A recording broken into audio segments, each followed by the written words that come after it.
इयं ब्रह्म वेदान्तविदो वदन्ति परं प्रधानं पुरुषं तथान्ये विश्वोद्यते कारणम् ईश्वरं वा तस्मै नमो विघ्न विनाशनाय। हे गणपति देवता, आप सृष्टि के उद्भव के कारण हैं। आप प्रकृति चक्र को सुचारू रूप से चलाने वाले में से हैं। कलाविद ढंग से काल के साथ कालबद्ध नित्य नवीन रचना किए आप सृष्टि की कला से आप सृष्टि चक्र को चला रहे हैं, प्रबंधित कर रहे हैं। आप 36 तत्वों में एक हैं। आप जगत के देवता हैं। हमारी सब लोग सारे मनुष्य आपको प्रथम देवता के रूप में पूजा करता है। आप क्रम में भी, ब्रह्मांडीय निर्माण के क्रम में भी आत्मा के बाद, माता के बाद अपना ही आप ही का स्थान है, विवेक का ही स्थान है। उसके बाद आत्म तत्व का स्थान आ जाता है। आपसे निवेदन है, प्रार्थना है कि आप जब हमारे अंगों के साथ शामिल हैं, प्रत्येक जीव के साथ शामिल हैं, सारी व्यवस्था के साथ शामिल हैं, तो यहाँ थोड़ी सी आप कृपा क्यों नहीं करते? थोड़ा सा कृपा करिए।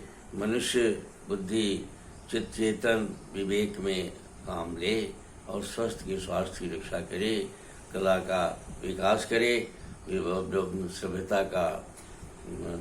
आज इंद्रियों में ही जी रहा है मनुष्य। आज भय से भयभीत है। ये भय ईश्वर का गुण है और निर्भयता ईश्वर का गुण है। हमारे भीतर निर्भयता है। भय की कोई गुंजाइश नहीं है। भय का कोई अस्तित्व भी नहीं होता है।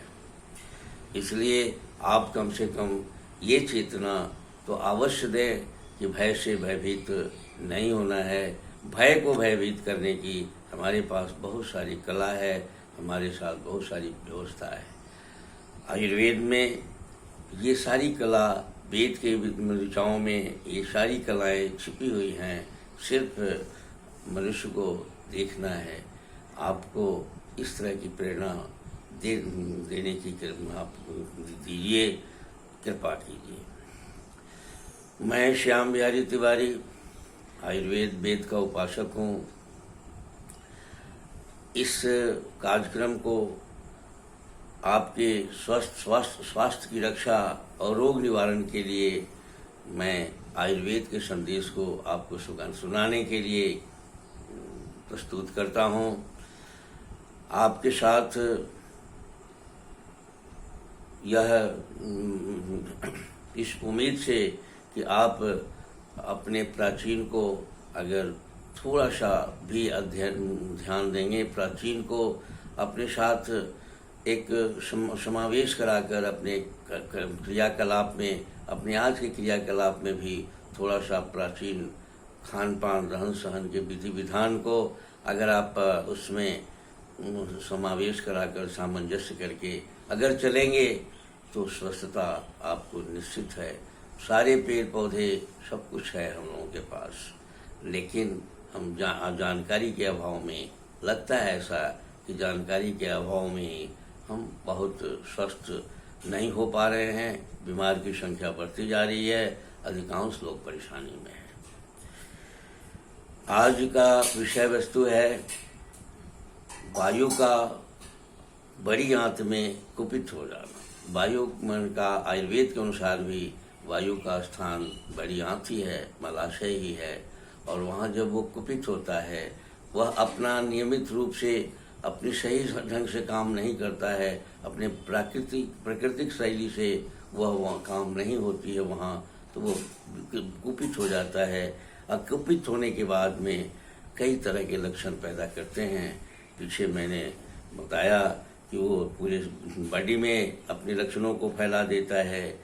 गैस बहुत बनने लगती है, कब्जियत भी होता है, अनिद्रा की शिकायत भी उसमें हो जाती है, और भय से भी भय भी उसमें घुस जाता है। भय छोटे छोटे बातों में या बिना कारण का भय से भयभीत भी हो जाता है। आज मैं इस थकावट की बात करता हूँ। हमको बिना श्रम किए थकावट की भी हमारी अनुभूति होती है। हमारी जो सृष्टि की रचना है, इस सृष्टि की रचना में श्रम को ही ब्रह्म कहा गया है। वेद को अगर खूब अच्छे ढंग से अध्ययन किया जाए तो श्रम ही ब्रह्म है। श्रम का प्रतीक है ब्रह्मा, और उन्होंने सतत क्रियाशील होकर और इस जगत का निर्माण में उनको देखा गया है, अनुभूत किया है मनुष्य ने। और ये जो रक्षिका शक्ति हैं विष्णु, या दंड विधान का शक्ति हमारे शिव जी में है, ये सब बिना विराम का ये सारी क्रिया अपना करते रहते हैं। मनुष्य भी उन्हीं का ब्रह्मांड का एक छोटा सा रूप है, और जब इस रूप में है और यह जब श्रमशील कम होता है, यह जब श्रमहीन होने लगता है, अपनी क्रिया की क्रियाशीलता में जब कमी कर देता है, आहार विहार में जब गड़बड़ी कर देता है, चेतनता में जब अंतर ला देता है, तो इससे परेशानियां हो जाती है। हमारे बड़ी आंत में भी जो हम खाना देते हैं, जो आहार देते हैं, उसका तो असर पड़ता ही है। हमारी श्रमहीनता का, श्रम नहीं करने का भी असर उस पर पड़ता है, और हम बिना श्रम किए थकावट का अनुभव करने लगते हैं। वायु के प्रकोपित हो जाने से ये कोलन में, यानी बड़ी आंत में, मलाशय में जब वायु प्रकोपित होता है तो समूचे शरीर को वो थका देता है। हमारे सेल का डिवीजन जो होता है बनावट में, ऑटोमेटिक इंजीनियरिंग जो सारी क्रियाएं होती रहती है, वहाँ भी थकावट महसूस करने लगती है। हमारी गति रुक जाती है क्रियाकलाप की। मन, बुद्धि, चित्त, चेतन, अहंकार, विवेक की जो चेतनता है, चंचलता है, समझ बूझ है, उस पर भी हमारा असर पड़ जाता है। सब पूरी बॉडी पर असर पड़ जाता है।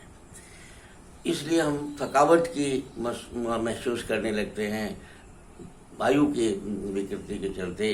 हमारे खान पान में माने जो मांस, मछली, अंडा, मुर्गी का सेवन हम करते हैं, मैदा का सेवन करते हैं, समय का पालन नहीं करते हैं, और रूखड़ा पदार्थ का कम इस्तेमाल करते हैं। भोजन में जहर का मिलाकर खाते हैं, जो जहर से भोजन पैदा करते हैं। ये सारी क्रियाएं हमारे कोलन में वायु के बिगड़ने का कारण है।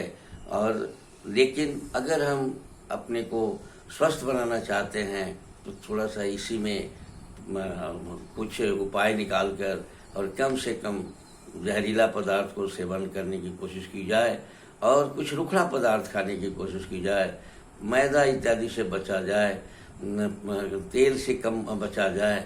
थोड़ा सा खाने पीने में ऐसा पदार्थ खाया जाए जो सुपाच्य हो, मनुष्य अपने समझे कि हाँ साहब हमारी भोजन के बाद भी प्रसन्नता बनी हुई है, अब पेट में वायु नहीं बन रहा है, तो ऐसे खाने का अगर आदत डाले, थोड़ा सा फल मूल भी खाए, फल मूल नहीं तो मूली, गाजर, ये सब भी थोड़ा बहुत अगर उखड़ा खाने के साथ खाए तो भी मलाशय में वायु का वो बहुत कम होगा, और अपान वायु निकलती रहेंगे। आज के डेट में अपान वायु ऊर्ध्व वायु होकर निकलने लगता है, और वो खतरा पैदा कर देता है। अब वायु का एक गुण है सुखा देना। तो सुख माने पैखाना को सुखाता है तो कब्जियत पैदा करता है।